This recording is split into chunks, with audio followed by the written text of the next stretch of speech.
Oh, je fais un retour sur YouTube. Je suis même pas sûre de rester en fait, mais c'est pas grave parce que j'ai vraiment envie de créer du contenu. C'est quelque chose que j'aime beaucoup faire et j'ai tout archivé. Les personnes qui, genre les personnes qui me suivaient avant, je crois qu'on est, je sais même pas combien on est. Je crois qu'on est moins de 30, peut-être même moins de 20. Je sais même plus. Là où j'enregistre la vidéo, je me souviens même plus. Bref, j'ai tout archivé. J'ai rien supprimé par contre, mais j'ai tout archivé.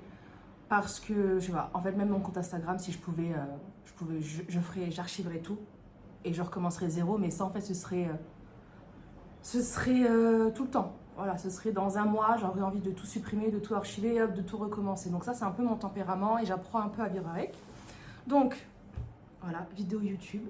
J'ai presque envie de dire, on se retrouve la semaine prochaine à la fin de ma vidéo. Mais en fait, non. Vraiment, là-dessus, je me connais assez bien maintenant pour dire que non, surtout que si les choses sont faites sous la contrainte, c'est mort, c'est mort. Donc, ces vidéos-là, elles vont être très simples, mais genre vraiment très simples. Je vais arrêter de me casser la tête à chercher à faire du contenu parfait, lisse, avec une belle musique, avec un beau montage. Je sais pas faire, enfin, je sais pas faire. Si, je pense que je sais faire, mais franchement, mon énergie, j'ai envie de la mettre ailleurs. Par contre, j'ai envie de vous partager quand même des trucs qui peuvent peut-être vous aider, j'en sais rien. Je sais même pas si cette vidéo, si ce que je partage a vraiment pour objectif d'aider, c'est vraiment un peu... J'ai envie en fait d'utiliser mon contenu comme un journal intime, un journal personnel dans lequel en effet certaines personnes pourraient peut-être potentiellement se retrouver. Voilà. Donc YouTube, on va parler. Je me suis fait une liste, hein, on va pas se leurrer. Tiens, de soleil. Je me suis fait une liste des petites choses que je voulais vous partager. Le but c'est que ces vidéos ne durent pas non plus 40 minutes, que ce soit assez bref et voilà, les imprévus, je vais aller ouvrir à mon chien. Je viens de voir, j'ai même une tache de gras. Voilà, ça annonce un peu l'univers dans lequel je suis en train de me lancer. Et la première chose que je voulais vous partager, c'est comment, comment dire, ma grande difficulté à m'intégrer sociétalement, je ne sais même pas si ça se dit, ouais, sociétalement parlant, c'est-à-dire au niveau du travail surtout et aussi au niveau des gens. Je sais pas si je fais de la phobie sociale ou quoi, mais en tout cas au niveau du travail, pour moi c'est très compliqué. Déjà d'une part parce qu'il y a plein de sujets de domaines qui m'intéressent très clairement, même si l'écriture ça a toujours fait partie de mon number one depuis que j'ai 15 ans. Voilà. Mais d'un côté je suis très contente parce que en 17 ans, j'ai 34 ans, j'ai commencé vraiment à travailler à partir de 17 ans comme beaucoup d'étudiants. Voilà, j'étais animatrice de colonies, de centres aérés, etc. Attendez, je bois un coup parce que j'ai hyper soif.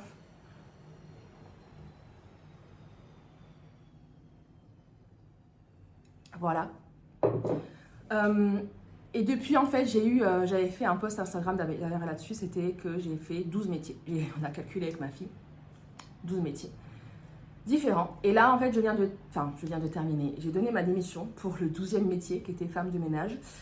Et j'avais des pistes, j'ai des pistes. J'avais potentiellement un plan B, mais ce plan B, en fait, ne vient pas, ne se manifeste pas, je sais pas. Ce qui fait que j'ai donné ma démission et j'ai négocié en plus mon préavis. Au lieu de partir dans un mois, je pars dans 2 semaines. Voilà, ce qui fait que là, dans 2 semaines, je n'ai absolument rien. Et ça commence à m'angoisser, mais j'essaie vraiment de prendre du lâcher prise. Comme je l'ai déjà dit à certaines d'entre les personnes du coup qui m'ont posé des questions, je ne vis pas seule. Alors, j'ai pas vraiment de, comment dire, j'ai pas de filet de sécurité. On va dire que je ne suis pas seule. Je vis avec mon conjoint. Mon conjoint m'a toujours soutenue, en tout cas dans mes projets professionnels, parce que il a compris que pour moi c'était assez difficile. Ça ne veut pas dire que je vais vivre à ses crochets, mais si je mets 1 semaine, 2 semaines de plus, voilà, c'est vrai que là-dessus j'ai toujours eu entre guillemets, de la chance, même si ce ne sont pas des périodes très faciles pour lui comme pour moi. Très évidentes à accepter aussi, à gérer, émotionnellement parlant, financièrement parlant aussi, disons-le. Pas que c'est pas facile, mais pas facile à accepter en fait. Ben, on verra. On verra. Maintenant, de toute façon, c'est fait. J'ai la sensation que j'aurais pas dû. Voilà, que j'aurais pas dû, mais là, ça devenait vraiment compliqué. Et vraiment, le gros déclencheur, ça a été le fait d'intégrer que faire les ménages tous les jours, c'est comme fumer un paquet de cigarettes par mois. Et ça, surtout que au niveau de l'hygiène de vie, je suis pas parfaite. mais je bois pas tous les jours, je fume pas du tout. Ces choses-là, voilà, je n'en veux pas dans ma vie et me dire qu'en fait, mon travail actuel fait que je respire des merdes au quotidien, surtout tout ce qui est en spray. Comme si je fumais des cigarettes, enfin non, ça n'a pas de sens. Donc j'essaie toujours de rester, je sais pas comment dire, en fait j'essaie toujours de m'écouter. Voilà, toujours de m'écouter. Après, il y a s'écouter et s'écouter. Parce qu'en fait, moi, très clairement, et ça, je l'ai déjà dit à plusieurs reprises, si je m'écoutais vraiment, moi, ça m'irait très bien d'être à la maison, de m'occuper de la maison. J'adore m'occuper de mon chez-moi, cuisiner. J'ai déjà cuisiné de façon professionnelle. J'ai travaillé en tant que traiteur et en tant que... J'ai aussi mon propre restaurant pendant 2 ans quand même. Mais cuisiner chez moi, en fait. Pas cuisiner comme j'ai pu le faire. Après, j'ai fait du traiteur à domicile, j'ai travaillé aussi au niveau des retraites de yoga, retraites bien-être, j'ai fait du traiteur pour Noël et tout. Enfin, en fait, je ne veux plus de cette pression-là. J'ai vraiment juste envie de créer, enfin de cuisiner pour ma famille, pour mon foyer. Ça m'irait très bien. Donc en gros, être femme au foyer, ça m'irait très bien. Mais bon, comment vous dire que déjà mon mari n'est pas d'accord. Voilà, et je l'entends totalement. Enfin, il n'est pas d'accord. C'est qu'en fait, c'est pas viable.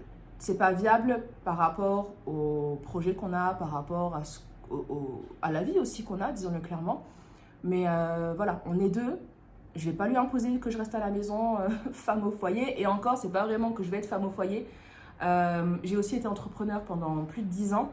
Donc je travaillais de la maison. Donc le côté travailler de la maison me va vraiment bien. Mais genre vraiment, vraiment bien. Après, forcément, il y a le stress financier à la fin du mois quand tu es entrepreneur. Et vu que j'ai jamais rien qui a décollé à me dire, ok, je me sors 2000, 3000 euros par mois, bah, au bout d'un moment, il faut revenir un petit peu les pieds sur terre à la réalité et trouver un job, moi j'appelle ça des jobs alimentaires, voilà, trouver un job alimentaire.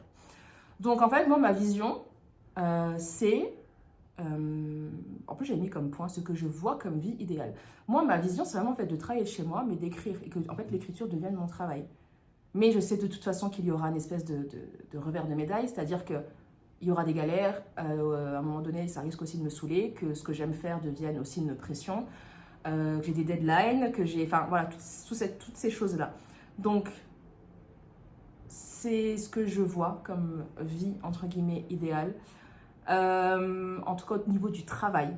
Vraiment au niveau du travail. Après, au niveau de la vie perso, etc., bon, il y a d'autres choses à prendre en compte.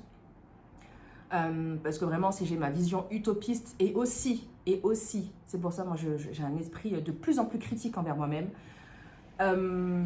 Chose que je n'avais pas forcément il y a 3 ou 4 ans en arrière, c'est est-ce que c'est vraiment ce que je veux ou est-ce que je suis aussi très biaisée par ce que je vois sur les réseaux sociaux. C'est-à-dire que, ok, Valentine, tu n'as jamais connu les réseaux sociaux, tu ne travailles pas, en tout cas, développe pas tes réseaux sociaux. Qu'est-ce que tu aurais aimé, en fait, dans ta vie? Voilà, parce que forcément, là tout de suite j'ai envie de vous dire cottage, avoir un petit cottage, avoir mon propre potager, mais pas trop loin de la ville, hein, parce que moi je veux tout faire à pied quand même, d'accord. Pouvoir écrire, avoir une serre au fond de mon jardin, avoir ma caravane, ou enfin vraiment avoir un lieu au fond du jardin, bibliothèque, tout ça. Passer mon temps à cuisiner, passer mon temps à faire toutes les sorties scolaires avec ma fille, enfin... Vraiment ce truc idéal de, en fait, je peux faire tout ça. Et j'ai entrepris, et c'est pour ça aussi que j'avais pris l'entrepreneuriat, pour tenter ma chance dans le fait de me créer une liberté financière, liberté financière qui pouvait du coup m'apporter tout ça.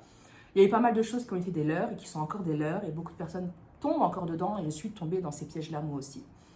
Parce que quand on prend du recul, quand on parle avec des sociologues justement, et qui expliquent un petit peu comment tout ça fonctionne, et je me dis, oh, en fait, ma grande, tu t'es fait vachement avoir, mais ça fait partie, je pense, aussi d'un certain process. Je me dis, ok, tout ça, je kifferais. Même Écosse, après, j'ai toujours été attirée aussi par ces pays-là, mais aussi j'ai été attirée par tout ce qui était Amérique du Sud. Pourquoi, j'en sais rien. Mais toute cette vision-là que j'ai de cette vie idéale, je me pose quand même beaucoup de questions sur est-ce que c'est vraiment ce que je veux. Là, ce que je sais par contre, c'est que moi, le domaine du travail, moi, il me fait souffrir énormément depuis des années, de toute façon. Vraiment depuis des années. Alors, est-ce que c'est parce que j'ai pas encore vraiment trouvé ce qui pourrait me plaire à faire sur du long terme? Là, en tout cas, j'ai postulé parce qu'ils sont en grande recherche pour être, j'ai le terme, attendez, c'est AESH. ça vous parle certainement, pour accompagner en tout cas les enfants, les personnes en situation de handicap à travers leur scolarité. Parce que j'ai de l'expérience aussi avec les personnes en situation de handicap. J'ai travaillé comme aide-soignante, j'ai travaillé comme auxiliaire de vie, j'avais été aussi en orphelinat au Sri Lanka. J'avais fait, qu'est-ce que j'avais fait aussi par rapport à ça? J'avais aussi travaillé en IME. Voilà, donc j'ai un petit peu d'expérience. Et je sais que, et ça aussi je l'avais déjà partagé, que là franchement j'aimerais peut-être potentiellement reprendre des études pour faire ce que je voulais faire initialement, c'est-à-dire faire un cursus littéraire, parce que je n'ai aucun cursus, à part mon bac littéraire, je n'ai aucun cursus littéraire. Je suis allée tout de suite dans le paramédical pour ensuite voilà, faire un petit peu tout ça. Mais là, ouais, être prof ou être instit, enfin je sais pas, un truc en tout cas en lien avec les générations de demain. Voilà, les générations de demain, les accompagner, pas forcément, enfin, je sais pas trop encore, mais qu'ils puissent développer leur esprit critique, ouais, je sais pas, les aider à lire, à écrire, voilà, ce domaine-là. Donc, pour le moment, bah, là, je ne peux pas reprendre d'études. Enfin, c'est pas que je ne peux pas, parce que j'avais fait des démarches au Parcoursup en début d'année, mais c'était un peu trop tard. Mais on va dire que si je le fais, c'est en distanciel. C'est en plus d'un travail. Voilà. Et je me pose quand même des questions. Est-ce que j'ai l'énergie? Parce que moi, je me connais. Voilà, maintenant je me connais, c'est que j'ai une énergie qui est très... elle est un petit peu partout. Enfin, pas un peu partout, mais c'est-à-dire que, en fait, je peux bosser à fond pendant 2 jours. Et après, il faut, en gros, presque ne m'appeler même pas pendant 5 ou 6 jours. Mais c'est-à-dire que pendant les 2 jours où je travaille, je peux faire le travail d'une personne en une semaine. Qu'une personne fait en une semaine. C'est-à-dire que quand je travaille, quand je suis focus, je suis focus. Mais c'est pas, je peux pas tout le temps focus, quoi. Donc, je suis en train vraiment de me questionner, en fait, sur mon avenir dans l'optique où l'écriture, pour moi, ça reste utopiste. Vivre de l'écriture, je le dis clairement, et j'ai pas envie d'avoir des discours de dev perso ou quoi que ce soit, de « mais non, mais si tu y crois, ça va marcher et tout ». No way, ok? Ça, avec moi, ça ne fonctionne plus. En tout cas, ça avait beaucoup fonctionné avant, et j'avais beaucoup ce discours-là avant, mais là, ça ne fonctionne plus. Mais voilà, en gros, donc le domaine du travail, pour moi, c'est compliqué. Avoir des collègues, pour moi, c'est compliqué. M'adapter, alors, on m'a dit que j'avais une super capacité d'adaptation, oui. Ça, pour le coup, c'est vrai. Avoir eu 12 métiers en 17 ans, oui. Et je n'ai pas peur, entre guillemets, de changer, mais ça me fait chier. Voilà, clairement, je le dis, ça me fait chier. Ouais, ça me fait chier. Ouais, ça me casse les bonbons, en fait. Mais bon, voilà. On est dans une société capitaliste dont je profite aussi, hein, clairement. J'ai un téléphone qui fait partie du processus. J'ai acheté, alors ça, j'ai acheté un créateur.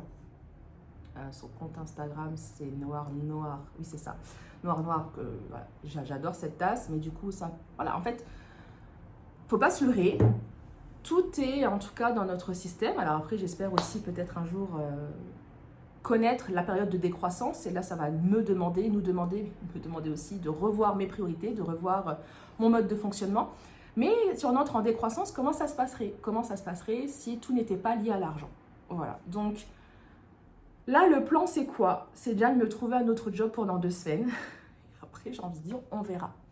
On verra. Mais ce système me fait beaucoup souffrir. Ce système me fait beaucoup souffrir. Ouais. Voilà, je pense que je vais terminer là-dessus par rapport à ça. Mais, enfin, pas terminer ma vidéo, parce qu'en fait, je voulais aussi vous parler de... Enfin, mes décos d'automne. Hors sujet. Ça va dans tous les sens. Mais de 2 choses... que je trouve trop mignonne, je vais vous montrer tout de suite. Tout de suite. Et d'abord, je vois qu'il y a un petit renard qui n'est pas à sa place sur le canapé. Je vous montre ça. Ici, nous avons un petit renard qui devrait être là. Donc, nous avons un grand canapé. Nous avons acheté ce canapé il y a 2 ans, même pas, je crois. Je sais plus, bref. Et un grand, justement, pour qu'on ait assez de place pour nous. Et puis, en fait, Aiko, il a sa place. Il a un grand carré pour lui. Voilà où il se met. Voilà. Voilà. Moi, ça ne me dérange pas. Hein. Moi, je m'en fous. Lui, il vient partout. Allez, mon cœur. Coucou, mon chéri. Coucou, mon papy. Oh, je te réveille. Excuse me. Mais tu n'as rien à faire là, normalement. Mais c'est pas grave. Oh, t'es beau. Oh là là. Allez, vas-y, couche-toi. Vas-y. Cherche un câlin. Pour te coucher. Oui. Oh là là là là, mon papy. Voilà, je ne sais pas du tout pourquoi est-ce qu'on prend à chaque fois ce type de voix. Oui, mon petit cœur. Du coup, je me mets avec mon petit cœur qui est ici. Je voulais mon truc... non, Valentine, tu partages ce que tu as envie de partager. Je suis en train de m'auto-juger là. Je partage ce que j'ai envie de partager. Des petites décos. Alors, pas Halloween, mais ça fait 3 ans qu'on les a. Ces petites lumières renard parce que... voilà, on avait 2 Shiba. On avait du coup une femelle aussi, maintenant, qui est décédée en 2021. Oh, ça fait déjà 4 ans. 2021, le 1er juillet 2021. Qui est décédée. Donc, on a notre Amy, voilà. Et notre Aiko, qui est encore avec nous, parce que ce sont 2 petits renards et ce sont des petites lumières. Vous ne voyez pas grand-chose, je pense. Ça se voit pas. Il fait jour. Ah si, ça se voit un peu. Hop, voilà. Et donc ça, c'est totalement acheté. Hein. Ça, ce sont des achats qui entretiennent le capitalisme, bien entendu. Et nous avons fait hier avec ma fille. Très simple. Du coup, un petit truc do it yourself. Avec mon anglais très anglais. Do it yourself. Des petits fantômes. Voilà, des petits fantômes. Très, très, très basique. Hein. Je lui ai proposé des tissus, tout ça. Et elle m'a dit, non, on a de l'essuie-tout. Donc, à l'intérieur, on a mis de la... comment ça s'appelle? Du coton. Waouh, Valentine. On a mis du coton. En fait, on peut mettre une boule de papier à l'intérieur. Et voilà, on a fait des petits fantômes. Elle avait des petits élastiques blancs. Et puis voilà, donc ça, ce sont mes fantômes. Les siens, je ne veux pas que je lui montre. Je respecte son choix. Mais ça, ce sont mes petits fantômes. Attendez. J'essaie de les faire vraiment tous un peu différents. Voilà. Hop. J'ai adoré faire ça. Vraiment, j'ai adoré faire ça. Je ne sais pas du tout à quoi ça va servir. Je ne sais pas du tout où est-ce qu'on va les mettre. C'est pas grave. On a fait des petits fantômes. On était trop contentes. Voilà, en fait. Ce sont ces 2 trucs-là que je voulais vous montrer. Et aussi, on m'a demandé par rapport à ma cure Naali. Donc, parce que la marque... c'est bien, vous me voyez du dessous. Vous voyez tout ce qu'un corps humain, ce à quoi un corps humain ressemble. Ah, attendez, je vous accroche là, ça sera plus simple. Hop, voilà. Ma cure Naali, donc, est-ce que ça fonctionne, est-ce que ça fonctionne pas? Ces derniers temps, je vous avoue, j'ai eu quand même des crises, des petits pics de crises. Voilà, des crises angoisse, anxiété. Moi, je fais les 2, c'est pas droit, c'est pas grave. Je peux faire les 2. Ok. J'ai l'esprit aussi 2 fois qui tourne beaucoup en boucle, surtout là ces derniers jours. Mon esprit est en ébullition. Donc, la marque Naali m'a offert une cure de 3 mois. Et du coup, là, je vous en parle. Moi, ça me fait beaucoup de bien. On y croit, on n'y croit pas. Est-ce que c'est effet placebo ou pas? Moi, ça me fait vraiment beaucoup de bien. Donc, je prends mes 2 gummies tous les jours. Et quand je vois que je commence à rentrer un peu trop dans mon esprit, je me prends 2 gummies. Alors, si je ne l'ai pas pris dans la journée, sinon, j'en prends 2 le matin. Et quand je vois que ça tourne trop, je prends 2 le soir ou 1 le soir. Le lendemain, j'en prends pas. Enfin, j'essaye de...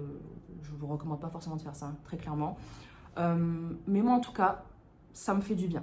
Ça me fait vraiment du bien. Donc, je vais continuer. On va voir sur la cure de 3 mois ce que ça donne. Et voilà. Et un autre truc que je voulais partager, c'est que... En fait, ce qu'il y a, c'est que... C'est pas que je suis... Comment dire? C'est pas que j'ai pas confiance en moi. Pas du tout. Mais en fait, je me connais assez bien pour me dire que le seul truc qui a toujours duré, c'est l'écriture. Depuis que j'ai 15 ans. Vraiment, le seul truc qui a toujours duré, c'est l'écriture. Je le partage seulement officiellement depuis un peu plus d'1 an maintenant, publiquement parlant. Mais j'en parlais déjà même quand j'étais au fourneau. Quand j'étais chef de mon propre restaurant, j'en parlais déjà de l'écriture, par parcimonie, mais c'est-à-dire que voilà, il y a déjà plus de... Oh, c'était quand? C'était en 2018 que j'ai ouvert. 18, moi les maths, ça fait 2, 19, 20, 21, 22, 23, 24, 25. Donc ça fait déjà 7 ans, donc j'en parlais déjà. Quand j'étais aussi naturopathe, j'en parlais déjà. Enfin, j'en ai toujours parlé. Mais j'ai toujours aussi aimé dessiner. Alors, je ne sais pas dessiner. Je ne suis pas une dessinatrice. Je suis rien de tout ça. Mais faire des petites illustrations et tout, j'adore faire ça. Et alors, c'est pas que j'ai envie de me lancer dans une carrière, mais j'ai envie de me donner aussi un petit peu ma chance là-dedans. Mais toujours, encore une fois, sans l'effet de la pression. Même si, chose très importante, quand j'ai une deadline à respecter, je suis super efficace. Je suis vraiment super efficace. Mon livre, donc j'ai écrit un recueil de poèmes. Mon premier recueil de poèmes, c'était beaucoup plus un challenge personnel, parce que j'ai participé à un concours et tout. Bon, je ne l'ai pas gagné. Et mon recueil de poèmes, il y a quelques petites fautes à l'intérieur, mais en gros, c'est pas grave. Et pour tout vous dire, je crois que j'en vends entre 2 et 3 par mois. Donc, c'est pas avec ça que je vais vivre. 2 et 3 par mois, ça me fait...